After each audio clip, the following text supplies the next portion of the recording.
Hello. Welcome, everybody. It's wonderful to have you with us in the third event of CERi's Children Youth Participatory Research Network. It's wonderful to welcome you all here. Our event today, Holding Space versus Making Space, Building Youth-Led Community Belonging Through Education, Leadership, and Dialogue, offers us an opportunity to hear the voices of young people involved in research, as well as the research team that's part of this work. My name is Stuart Points. I'm a professor in the School of Communication here at Simon Fraser University. I'm also a director of the Community Engaged Research Initiative at SFU, and it's a real honor for us to welcome you into this session, as well as to the people who have come to join us today who will make up our panel. And I'll say more about the panel and about our events and about our host, Dr. Brenda Morrison, in just one moment. Before I do, though, I want to begin by acknowledging the land and the territories that SFU and our servers operate on. To begin our Territorial Acknowledgement, Simon Fraser University's Community Engaged Research Initiative respectfully and with gratitude work on the shared traditional Coast Salish lands of the Squamish, the Musqueam, and the Tsleil-Waututh nations. And the Kaitsi, the Kwantlen, the Coquitlam, the Kakite, the Musqueam, numerous Stolo nations, Semiahmoo, and Tsawwassen people in CERi.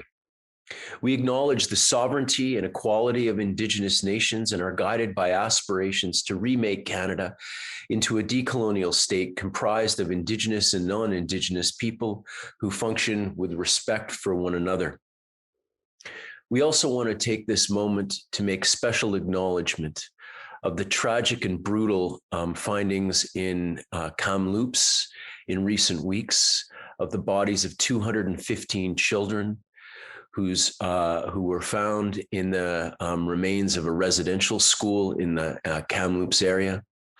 We acknowledge and remember this tragic and brutal history, and acknowledge our own role in making, creating a more equitable and just world where these kinds of brutalities and tragedies do not happen. Given that our talk today features the voices and the presence of young people, it's with special regard that we acknowledge the recent past and take on our own role in ensuring that these kinds of brutalities never happen again. In acknowledging the land on which we're happening, I also want to note CERi. The Community Engaged Research Initiative is a new social infrastructure at Simon Fraser University, which has taken on the work of promoting and recognizing and featuring, supporting community engaged research across a variety of settings, working with community members, with students, with faculty to develop community engaged research projects, and to ensure that this work receives its widest possible viewing and representation. The work that we're going to hear about today is part of the field of community engaged research, and it's a tremendous privilege and pleasure for us to bring together our panelists. The event that you're part of this afternoon is being recorded, and we just wanted to highlight that. We also want to acknowledge that there's an opportunity for audience participation in today's session. The chat, which many of you will see to the right of your screen, will be open throughout the session, and we invite you to embed questions that you may have for our panelists there. In a moment in the chat, you will also see a link to a Padlet. That Padlet is an online platform where we invite you to add background about yourself, about where you're coming in from, and about questions you may have about today's session. The Padlet and the chat will both be monitored by our behind the scenes team, and they'll take those questions and feed them to Dr. Brenda Morrison, who I'll introduce in just a moment. And she'll be fed your questions and bring them back to our panelists near to the end of our session today. So without further ado, it's a pleasure for me to welcome in one of my co-conspirators in the Child and Youth Participatory Research Network, Dr. Brenda Morrison of the School of Criminology at Simon Fraser University. In a moment, Brenda will turn on her camera and her microphone, and we'll welcome her into our session. Brenda's bio is in the chat, but I want to note that she's director of the Research and Engagement Center for Restorative Justice at Simon Fraser University. She's a social psychologist with teaching, research, and field experience in outdoor education, governance, and justice. I also want to acknowledge our third co-conspirator, Dr. Laura Wright, who is also with us today, and you'll meet her at the end of our session. Laura has, along with Brenda, been absolutely central in shaping the Child and Youth Participatory Research Network and the future events which we plan to hold. As Laura has said, please feel free to share your name and where you're from in the chat and in the Padlet. It would be lovely to know where folks are coming in from. Okay, I think Brenda's having a moment turning on her camera, so we'll give her time to do that, and then we'll, there she is. Brenda, it's wonderful to have you. Welcome. Great to be here. It's lovely to have you with us. I'm going to turn the floor over to Brenda in a moment, and she will introduce our session as well as all the panelists. Before we do that, though, we wanted to have a quick poll on our participants in the session just to get a sense of where you're coming in from. In a moment, you'll see pop up on your screen in the Zoom session a poll that'll give you an opportunity to tell us a little bit about where you're calling in from. So if I can just ask you to complete the poll, and as you do that and you press submit, we will quickly learn where everybody's coming in from, and those results will be tabulated for us. If we could just carry that on and get a sense of where our reach is and where people's questions might be coming in from. The folks from our technical side will update the poll for us and share it with everyone in just a moment so that we're able to see it. I can't quite see the poll now. I've completed it, but it will come back on in just a moment. I think we're getting near to done. There we are. And there you are. As to be expected, not surprisingly, most of us are coming in from Vancouver, and the work of the North Shore Restorative Justice group is no doubt attracting a local audience in a powerful way. It's also wonderful to see, though, that we've got folks coming in from across Canada as well as internationally. Welcome to everybody. Really great to have you with us. Okay, it is now my privilege to turn our session over to Dr. Brenda Morrison. Brenda is a wonderful and rich researcher whose work with young people is well known in the field and both within communities and within the academic world. Brenda's going to lead our conversation this afternoon, introduce our panelists. I'll return near to the end of our session to let you know about future and upcoming events. But at this point, Brenda, I turn the floor over to you. It's wonderful to have you here, and welcome. Thanks so much for such a warm welcome, Stuart. It's a pleasure for me to be here, not only on behalf of SFU Center for Restorative Justice, but on behalf of myself as a board member for North Shore Restorative Justice. Shall I go through the community agreements and how we hold a safe space? Please. Okay, thank you. Okay, so like restorative justice, it's really important to hold safe spaces in a way that there's community agreements that we work by. So we are gathering in support, in the spirit of mutual support and respect, honoring our diverse learning journeys. The idea is to listen and learn, and accept and expect non-closure, that there might be questions and things that remain on your mind as this work moves forward. We're going to leave our assumptions at the doors, a non-judgmental space. don't assume pronouns, gender nouns, or other identifiers that you may, and based on what you see, we're all deeper than what we see. So the idea is that is to uphold these agreements, these community agreements, and if you're not able to, you'll be quietly removed. So the space is a zero tolerance space to honor creating a safe space for sometimes difficult conversations. So with that said, we do have an agenda. So the agenda will be, we have the welcome, the opening discussion, and the guest speakers. And we're going to be hosting this in a restorative justice fashion. So restorative justice, we often work in circles, and we pass a talking piece around. We've learned a lot from the Indigenous people of this lands and other lands, so we'd like to honor that. So we're going to be working in 4 rounds, and I'll bring on the panel in just a moment. But before I do, I'd like to pay respects to Simon Fraser University, who through a community engagement grant fed and produced the seed funding for this initiative.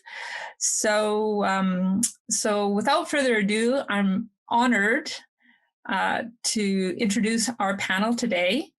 The Youth Justice Lab is a joint initiative between the Center for Restorative Justice and North Shore Restorative Justice, where I'm a board member. There's 60 different community-based restorative justice groups throughout the province of British Columbia.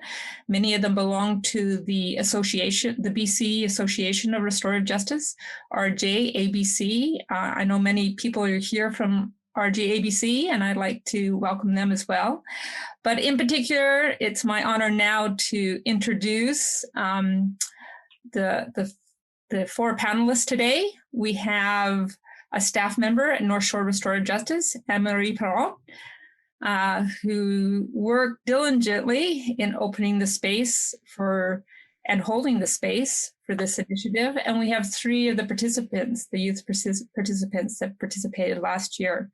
Rather than me introduce them, and their bios are all in the chat, what we do in restorative justice is we have an opening round where we introduce ourselves. And so in this opening round, what I'd like to do is invite each of us to speak to who our name, our gender pronouns, and then where we're calling in from. And then we always have a question that leads particular rounds. And the initial question will be, why? Why did you decide to hold space in your own life to participate in the Youth Justice Lab? So I'll go first. My name is Brenda Morrison, as indicated. My pronouns are she and her.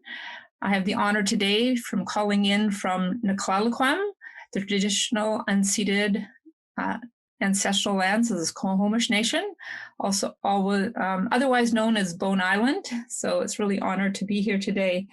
And so the question is, why did I want to hold space for the Youth Justice Lab in my life? And for me, it comes from some of the work I've been doing with Senator Landon Pearson,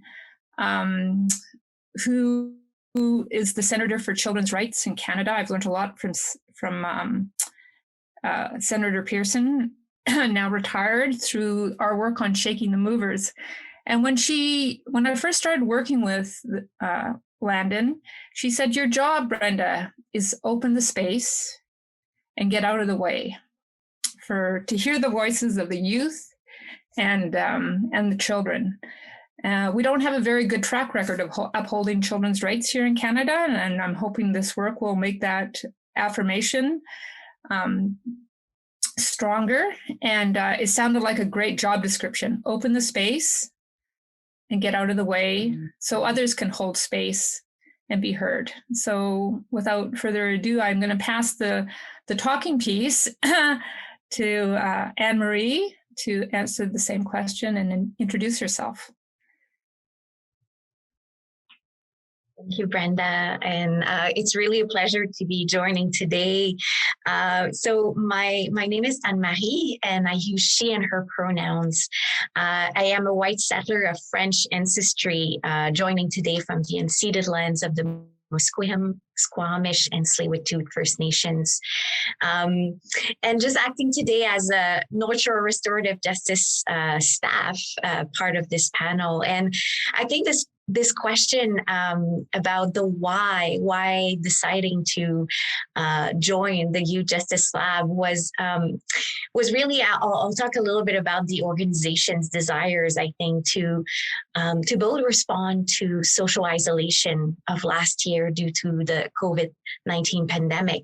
But I think a desire from our organization to hold space for youth conversations, opportunities, and leadership that went beyond the work we did at the time in educational spaces, and especially for conversations around social justice and decolonizations and their intersections with restorative justice. And this kind of idea, which is titled which the panel is titled from, really doesn't come from us. I want to credit Dr. Corinne Duhamel, who spoke at a recent SFU event on holding trauma-informed spaces in the context of missing and murdered Indigenous women and girls national inquiry, where she acted as director of research and share this idea of holding space versus making space. And I think, although I heard about it after the Youth Justice Lab, I think it perfectly represents this desire from us to disrupt notions of adultism, where there's power of adults over youth, and wanting to move to youth-centered spaces where youth have the power to determine their learning journeys, and when we center intersections between restorative and social justice, such as practices of dialogue and also conversations around topics that are meaningful to youth. And so our goal in coming to this Youth Justice Lab was to foster meaningful youth engagement opportunities and for them to create transformative change in their community. So I'll leave it at that. Thank you for inviting us here today.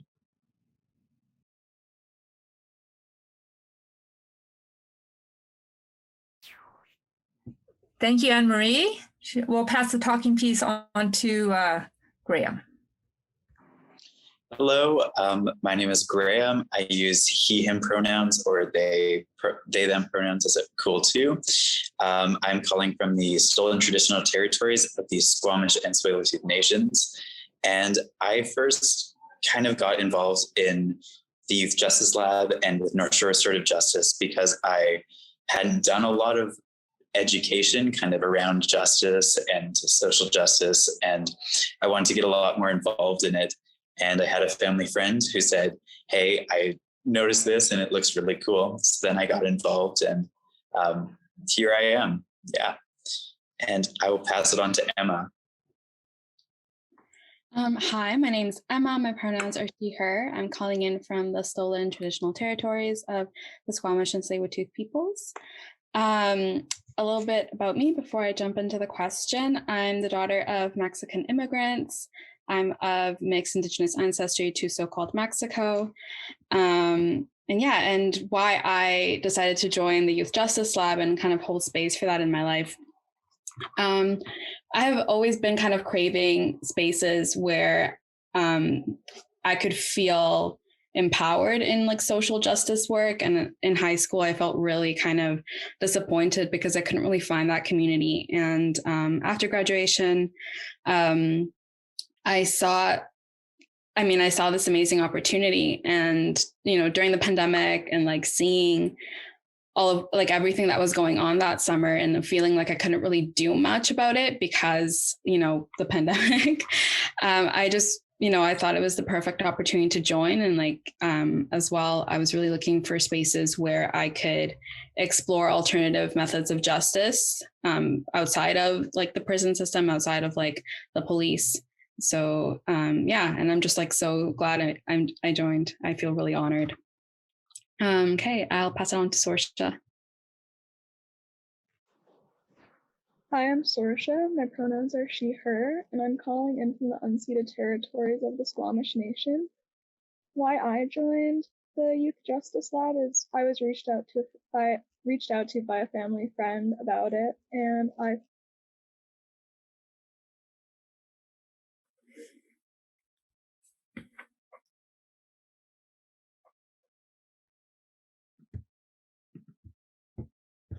Oh no, we have a wee bit of a freezing moment, which happens in these technical days. and Oh, she's back. Keep going, Sorcha. Fantastic. what happened? You paused for a moment.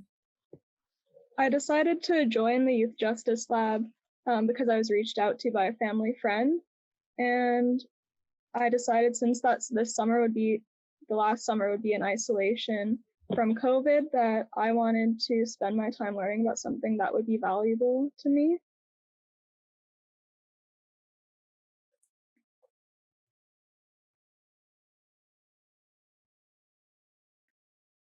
You're pausing just again, Sorcha.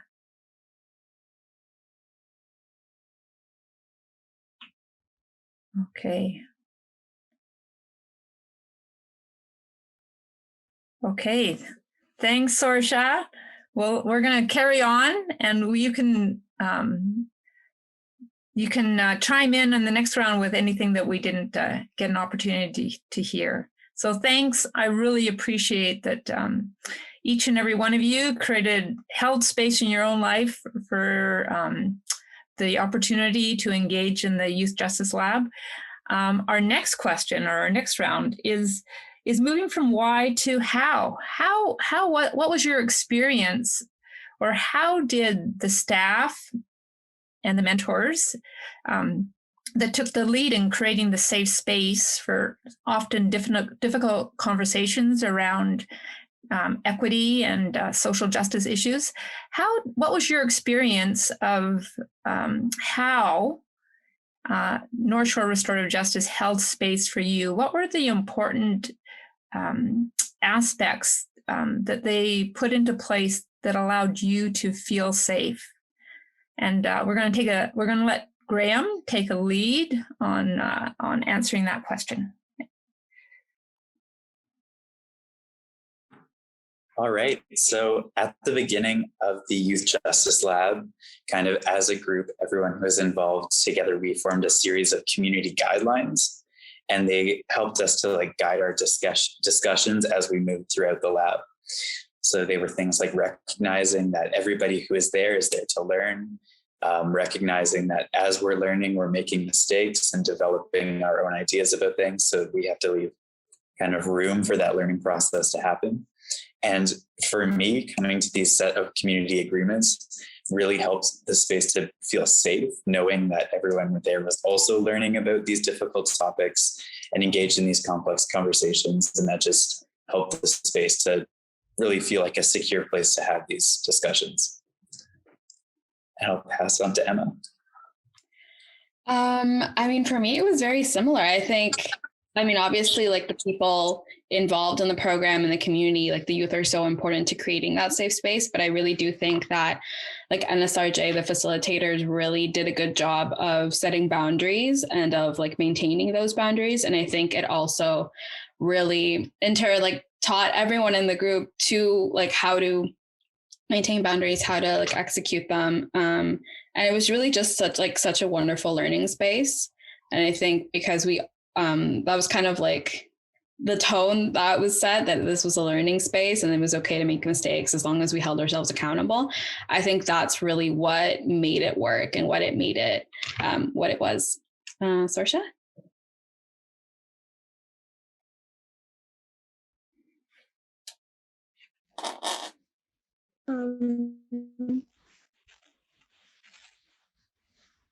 Is my sound working? Yes. Okay. What I thought made this space really comfortable, I think, was that we are all allowed to ask those hard questions to each other and to our speakers as well, and that there was just a mutual understanding between everyone that we are all here to learn, and that you at all. Just accept all of what we were wanting to say, and then like educate each other if something was not quite right or if we needed to work on something.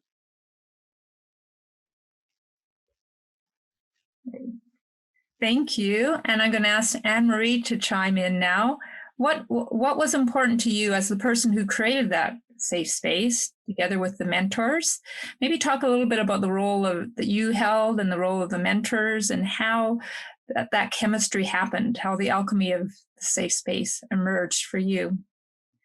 Yeah, I think what has been shared around community agreements is for sure laying the grounds, and I think beyond community agreements, I think we try to foster a place and a space where any level of engagement, so through the chat, through vocally sharing, is welcome and respected.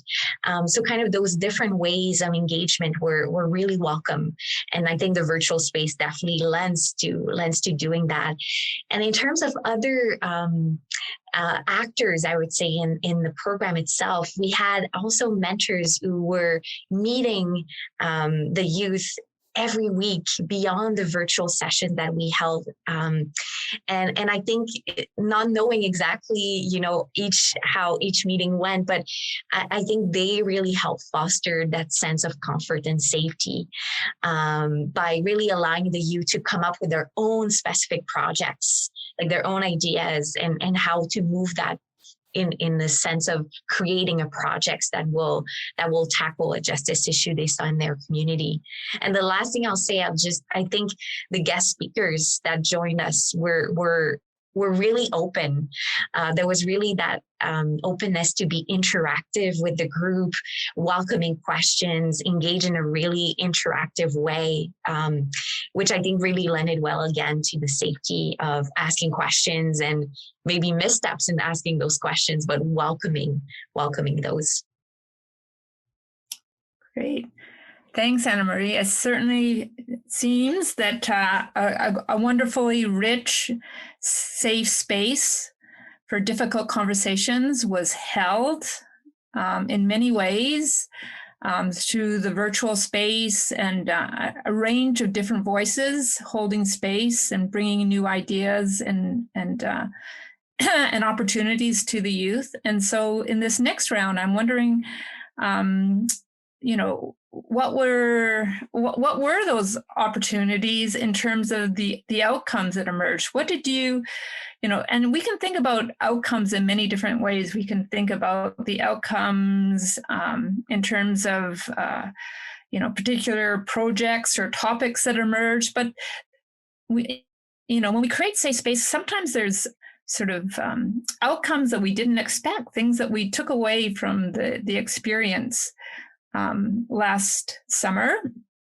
And so I'm going to begin with Graham again. So out of, leaning in and engaging in the Youth Justice Lab, what were the outcomes that emerged for you? What were the gifts and the takeaways that emerged specific to last summer when we had our final wrap up round and we all celebrated all those achievements?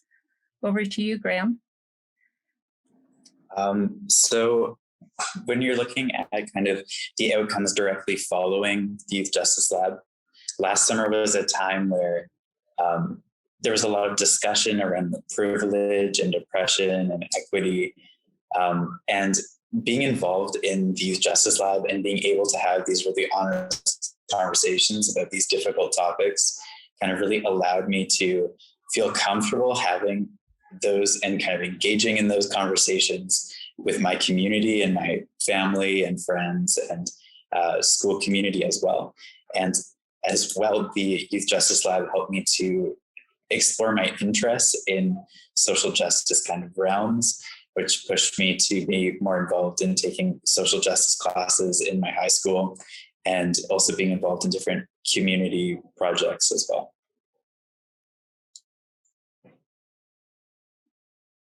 Thanks, Graham. And who do you want to pass the talking piece to? I will pass it to Emma. Thank you, Graham. For me, it was kind of similar to Graham, but also a little different, obviously.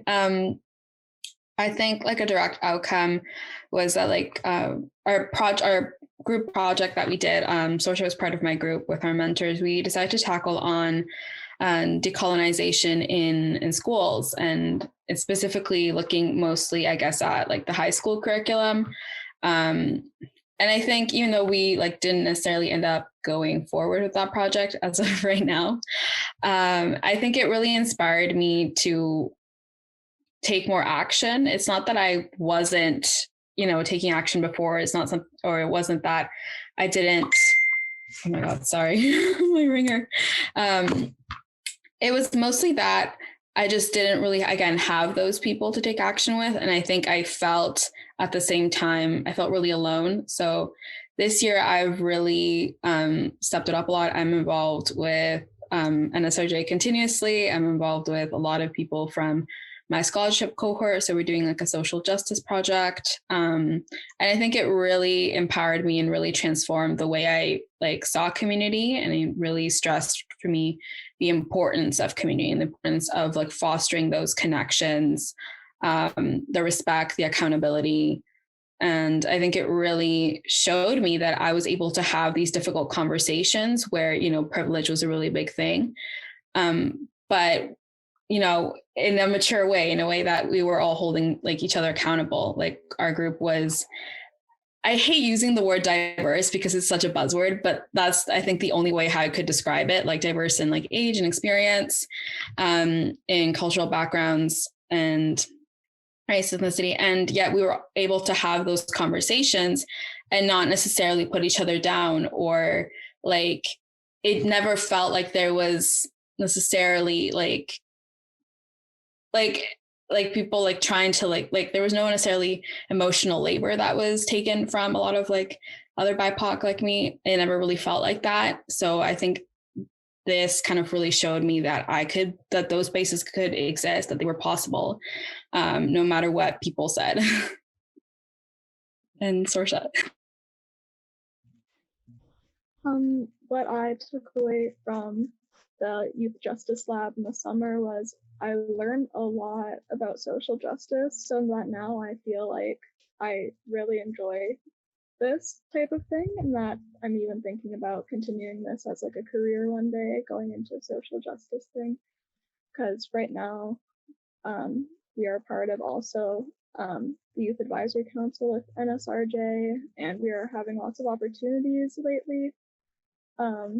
So it's been feeling really good, and yeah, it was really nice to have that space to be able to learn all these things, and so that now we can continue to grow and expand our knowledge on social justice and decolonization and all of those things. Thanks so much, Sorcha. And Anne-Marie, do you want to talk about some of the other outcomes that emerged from the Youth Justice Lab? Maybe give an overview of the type of projects that were on the minds that the students got behind and that did those amazing presentations on, and that are carrying on in different ways in our community? Yeah, lots of beautiful outcomes, I think, out of the Youth Justice Lab. And I think also for NSRJ, this idea just fully reinforce that nothing for youth can be done without them, and also the incredible potential youth have to act as change agents if really meaningful opportunities and the platform are provided.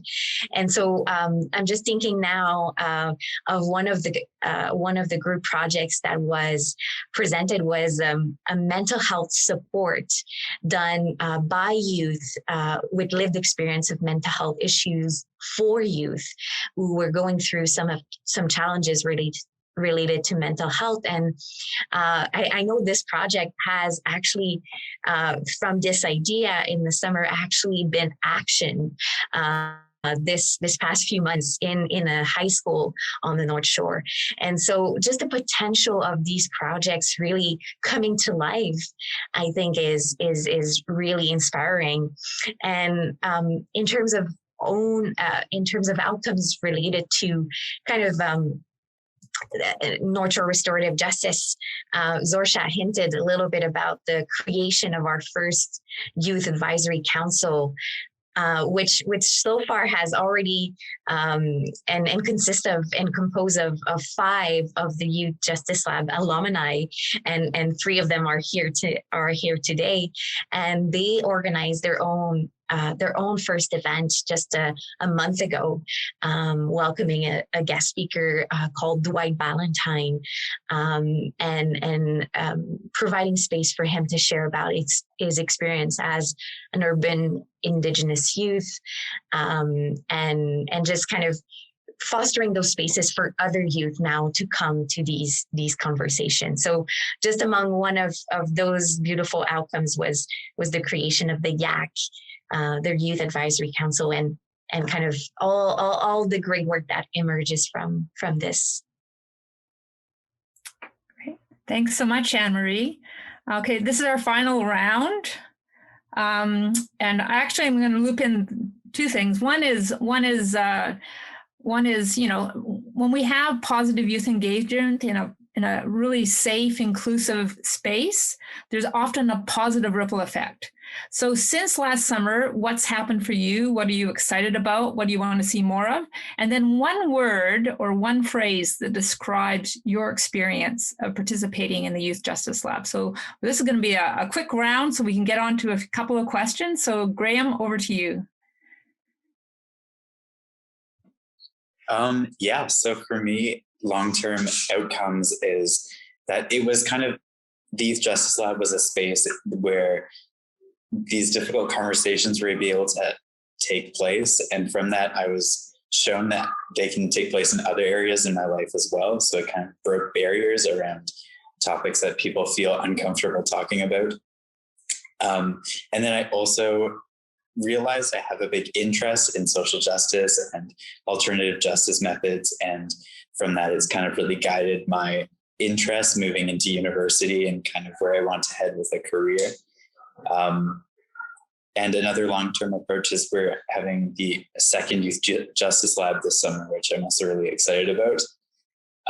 And one word for me would probably be eye-opening, because I was able to learn a lot from a lot of different voices that I wouldn't have gotten to meet in other situations or heard from in the same way in other situations. And that was something I was really grateful for. And I will pass it on to Emma. Thank you, Graham. For me, well, I'm going into my 3rd year of university, and for me, it really impacted how I saw my future, what I saw myself doing. I'm an anthropology major, and I think it really made me reconsider like what it is that I want to do with that major, or what it is that I want to do with my life, and how I want to kind of, you know, use this time I have on this earth. Yeah, I've like really just launched myself into a lot of projects, as I mentioned in the last round, with a lot of different communities. I'm really focusing now on like trying, not that I can ever recreate the Youth Justice Lab, but I'm really trying to kind of create community that is centered around kind of healing and like respect and really learning from each other, because I truly feel like we're all just healing. We're all just trying to learn how to be better people and how to coexist in peace. But yeah, and I guess something that a word to describe my experience. I think it will be, I think I'm going to use the word healing. It was very healing. Sorcha.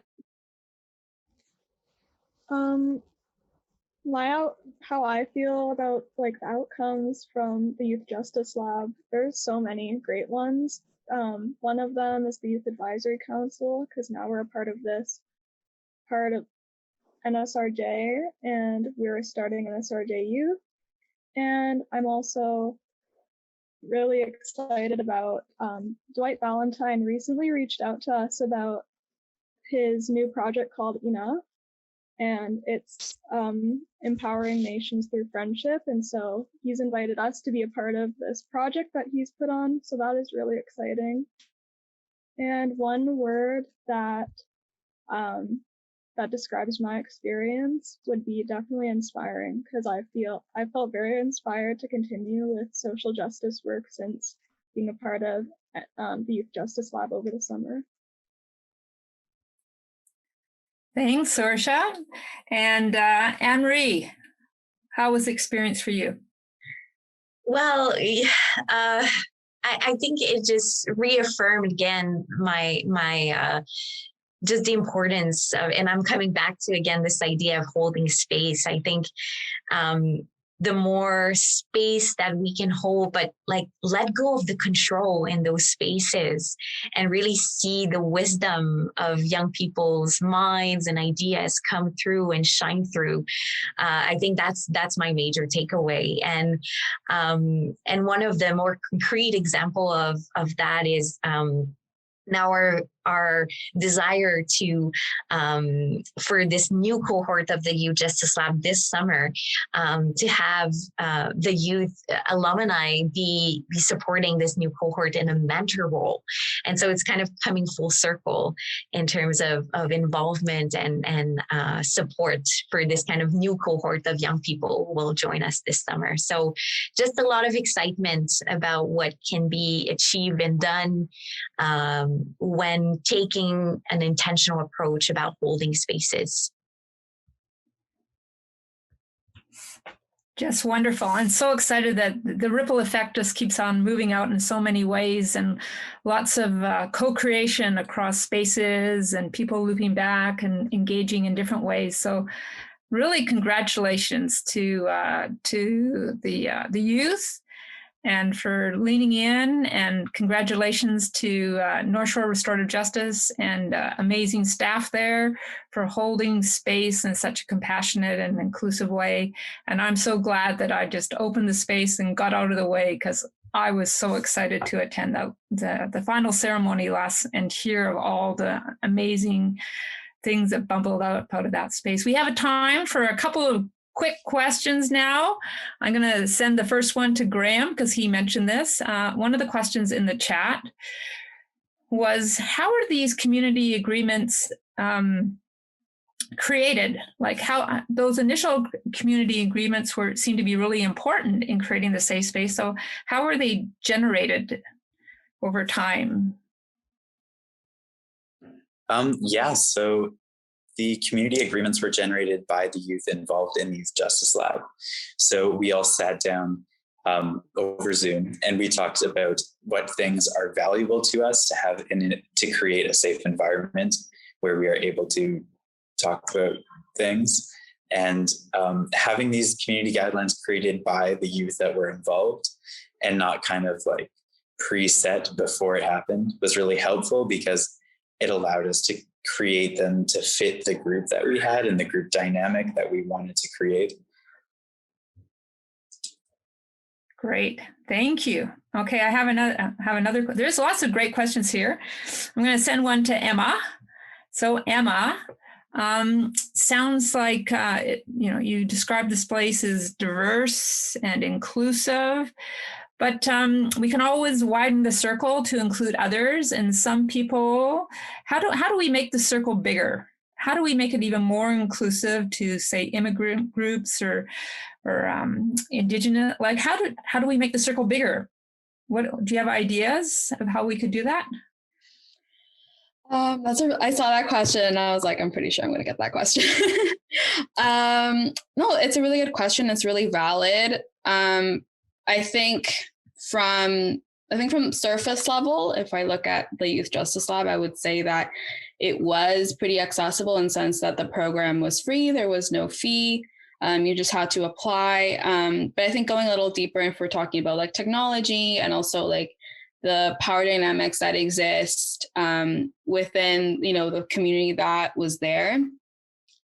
The truth is, I don't really necessarily have an answer, because I think it's a lot more complicated than, making it than maybe getting like more BIPOC people involved, because I think it's more complicated than that. I feel like we would really have to look at a lot of underlying issues to make it more inclusive.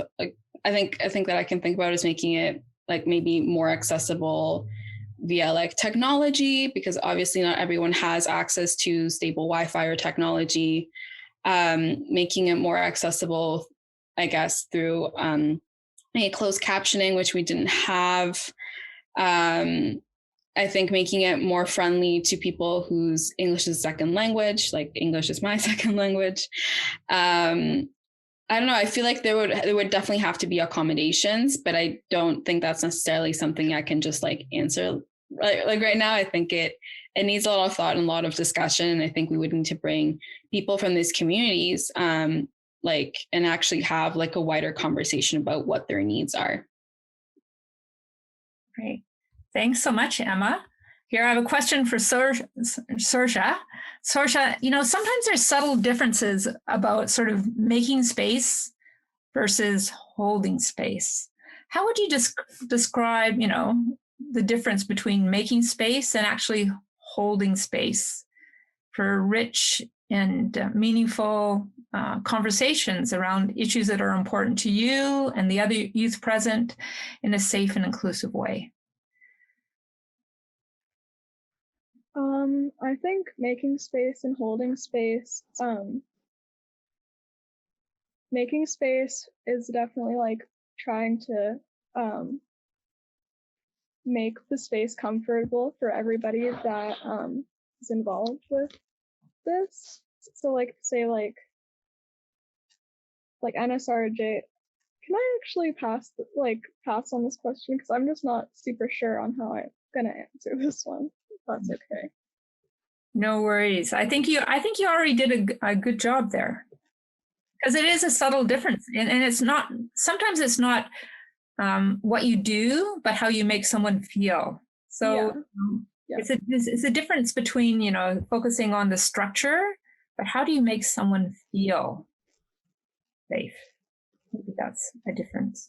We could have a long conversation on that, but I'm going to ask Anne-Marie a question now, because one of the questions was, how did you in designing the curriculum for the Youth Justice Lab, you had to think about a number of different things.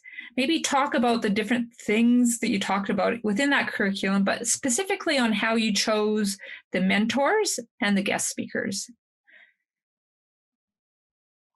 I think in terms of who we wanted to invite, there was a desire to intentionally decenter whiteness in terms of who comes in, who gets to share their experiences, and really,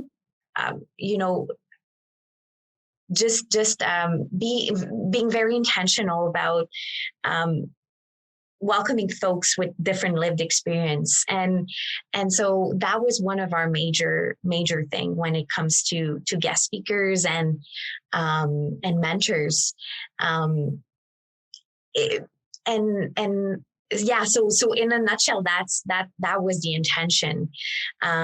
And what we've been told is that in kind of normal curriculum, normal, educational spaces, often this idea about decentering whiteness is not necessarily at the forefront. And so I think there was this kind of notion of disrupting this notion of disrupting that in our own ways and at the level of that we were able to do. So that's my quick answer to that question. Great. Thanks so much, Anne-Marie. So we're going to have to start winding up soon, but it's really important to me to let the youth have the last word here. And I'm including you in this, Anne-Marie. So we're going to do it in reverse order. We'll start with Anne-Marie, then Graham and Emma and Sorcha.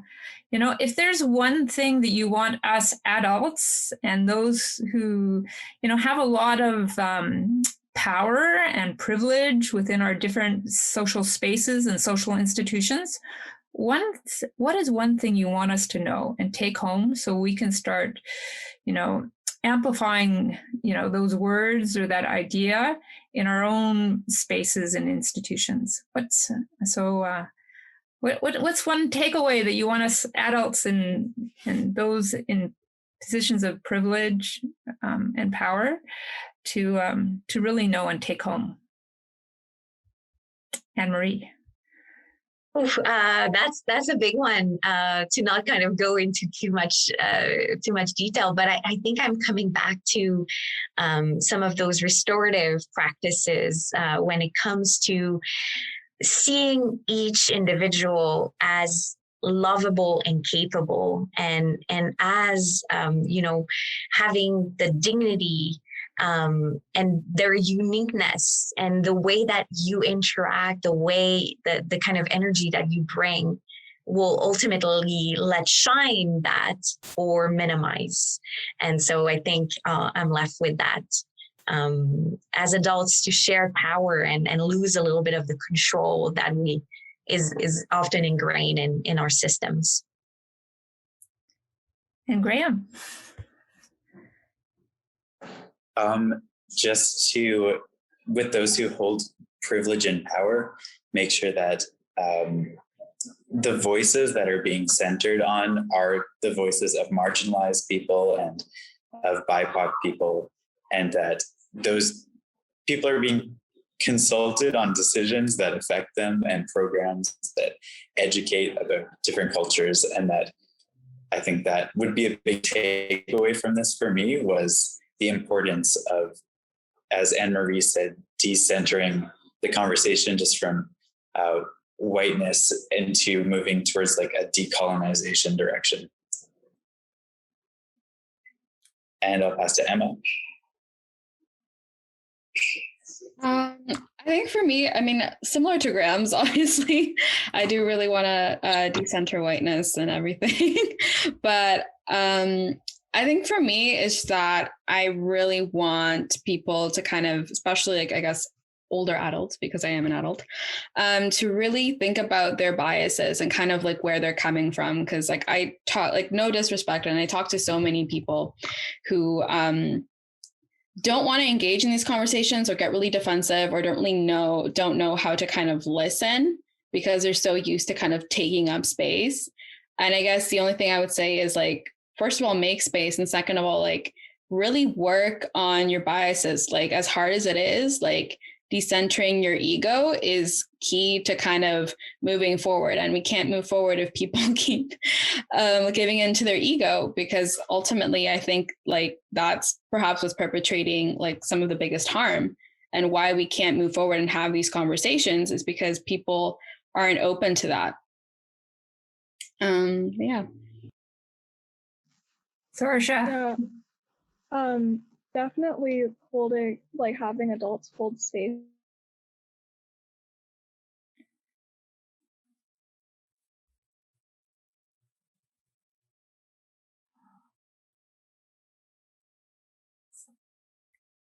Sorcha, can we hear you?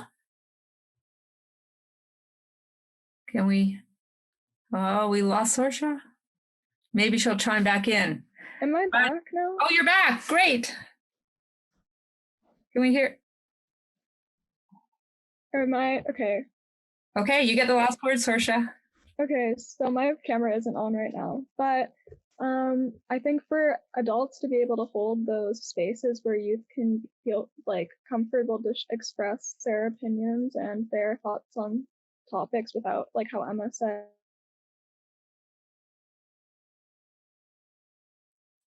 I think we're working on a narrow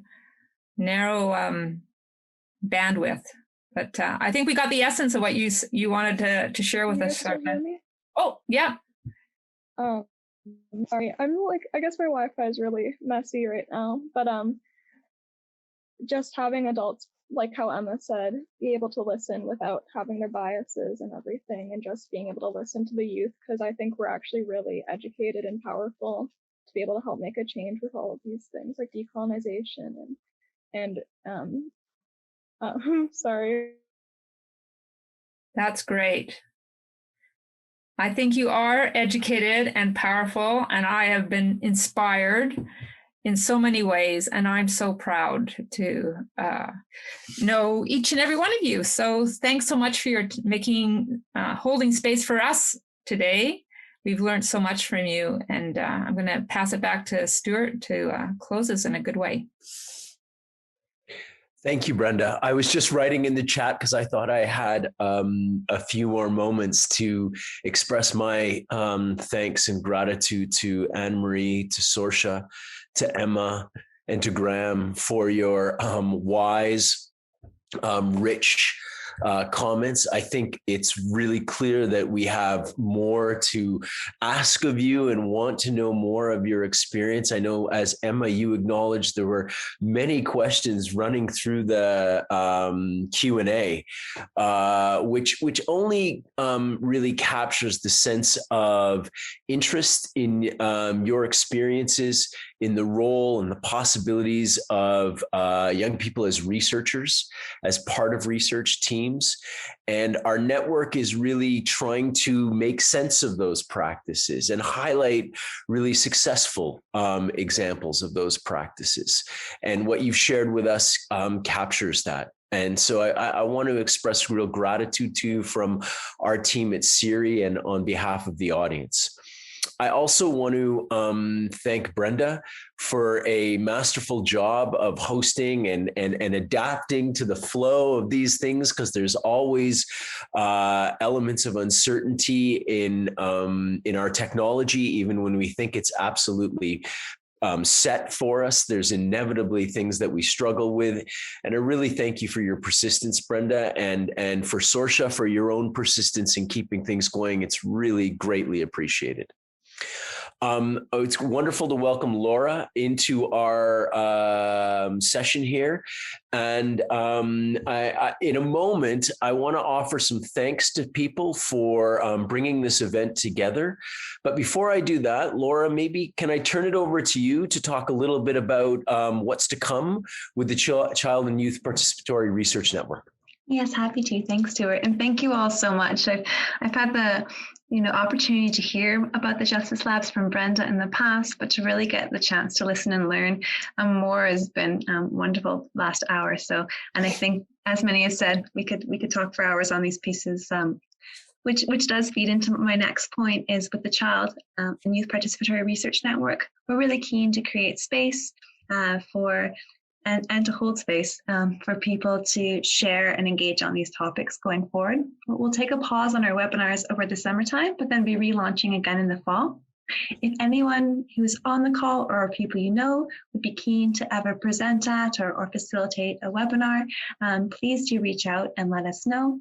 And we'll be booking them in from 2021 to 2022, and also holding space for other conversations to emerge, discussions and opportunities to get into some of the messy, complex pieces, some of the questions that many of you have asked about this type of research. So I'll pass back to you, Stuart.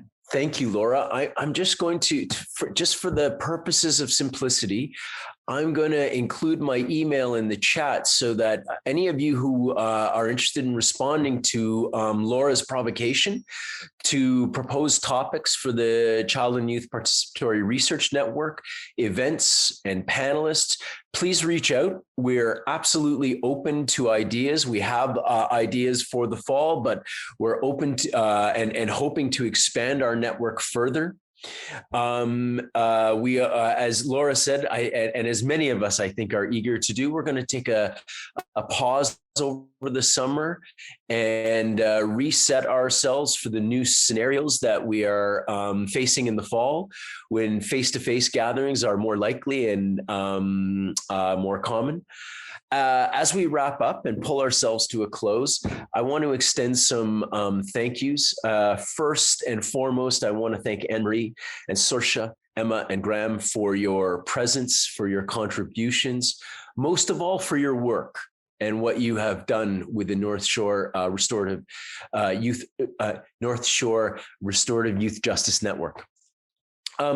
I also want to thank Brenda and Laura, who have been formative and consistently energetic and engaged in shaping this network. Without them, we're not here. And I really want to extend my gratitude to them for their work and for their contribution in a time that is busy and filled with commitments. Behind the scenes, there's some people who bring these events together that we offer, we have great gratitude for, and they include our team at CERi, at the Community Engaged Research Initiative. That is Janani and Joanna and Tyne. Thank you so much for your presence and for your ongoing work with our panelists, and also to the meeting and events people at SFU, Laura and Carlene, who our audience can't see, but we know are absolutely with us and are giving us the kind of scaffolding that allows these events to pull to work successfully. So thank you so much for that. We will be sending out announcements in the over the summer about upcoming events. So keep an eye on your email for those. Keep an eye on your email for and social media for other events through the Community Engaged Research Initiative, as well as resources that you can find on our website, which I'll on our website, sfu.ca/CERi.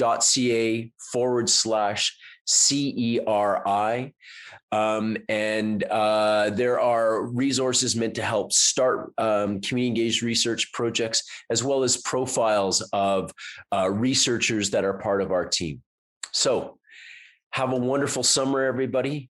Take best of care and stay safe. And we hope to see you again in the fall. Thanks so much. Bye.